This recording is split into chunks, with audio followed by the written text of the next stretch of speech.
అంత సీనియర్ సభ్యుడు ఎల్ఏ మినిస్టర్గా పనిచేసిన అంటుండు. నాకు వ్యక్తిగతంగా దగ్గర మిత్రుడు, అది వేరే విషయం, పక్కన పెడదాం.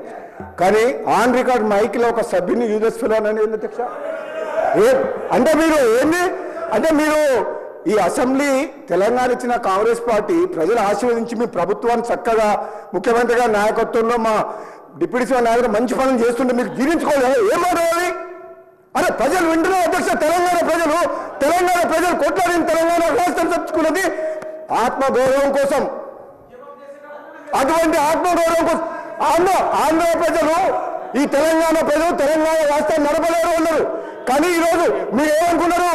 మీరే పర్మనెంట్, ఇక మీరు ఎవరు రారనుకున్నారు. తెలంగాణ ప్రజలు ఆశీర్వదిస్తే కాంగ్రెస్ పార్టీ వచ్చింది. అసలు వీళ్ళు ప్రభుత్వాన్ని నడపలేరు అనుకున్నారు. బ్రహ్మాండంగా ప్రభుత్వం నడిపి కాంగ్రెస్ పార్టీ ముఖ్యమంత్రి గారి నాయకత్వంలో బ్రహ్మాండంగా మంచి పనులు చేస్తుంటే జీర్ణించుకోలేక అసహనంతో ఒక సభ్యుని పట్టుకొని యూజ్లెస్ ఫెలో అని అంటున్నా అంటే క్షమాపణ చెప్పాలి అధ్యక్ష. ఓఎస్ఎస్ ఫర్టిలిటీలో ఇక్కడ ప్రతి అడుగులో ఎక్స్పీరియన్స్ డాక్టర్స్ ఉంటారు.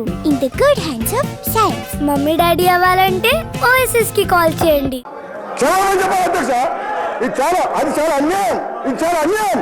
ఎందుకంటే ఈ సభ గౌరవాన్ని ఒక సీనియర్ సభ్యుడు ఆ విధంగా సభ్యులు ఉద్దేశించి మాట్లాడుతుంటే తెలంగాణ కోసం పోరాడింది మీరు ఒక్కరు అనుకుంటే తెలంగాణ రాలే. ఇది ఇచ్చింది తెలంగాణ కాంగ్రెస్ పార్టీ. ఈ తెలంగాణలో మీరు ఏం మాట్లాడినా నడుస్తుంది ఇన్ని రోజులు అనుకుంటూ ఇక మీరు ఆటలు సాగవు. తెలంగాణ ప్రజలు కాంగ్రెస్ పార్టీని ఆస్వాదించిండు. ఈ మాటలు హరీష్ రావు గారు నేను చెప్తున్నా, మీకు సభ మీద ఏమాత్రం గౌరవం ఉన్నా, తెలంగాణ రాష్ట్ర ప్రజల మీద ఏ గౌరవం ఉన్నా, సభ్యుల సంస్కారం మీద గౌరవం ఉన్నా బేషరతుగా మీకు క్షమాపణ చెప్పాల్సిందే. మీ ప్లేస్లో నేనులా చెప్తా.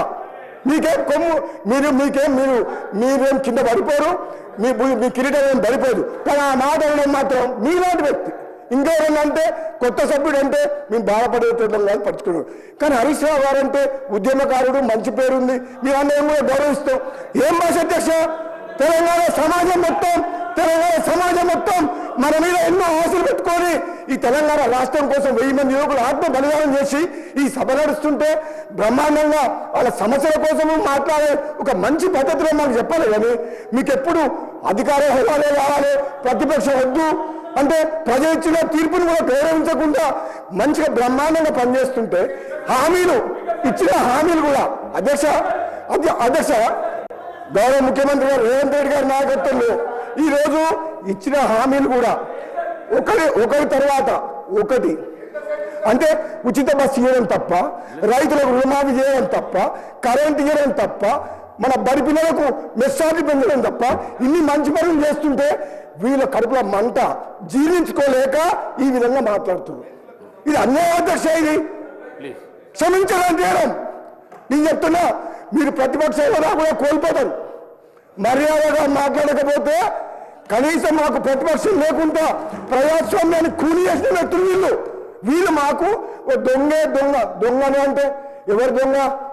మీరు అప్పులు చేసిండ్రు, అనవసరంగా అప్పులు చేసిండ్రు. మంచితనానికి అవసరం కోసం నిజంగా అవసరం ఉంటే అప్పు చేయాలి. ఒక హైదరాబాద్తో కూడిన తెలంగాణ కాంగ్రెస్ పార్టీ సోనియా గాంధీ ఇస్తే ఇది అప్పులిచ్చే రాష్ట్రం. ఒక అధ్యక్ష ఒక నిమిషం.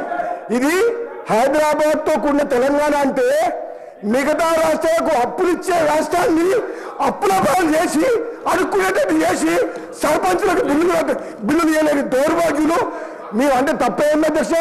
దొంగ అంటారు, బయట తిడుతున్నారు. దొంగ పోతే దొంగతనం చేసి దోసుకుంటే ఏమని పిలవాలి?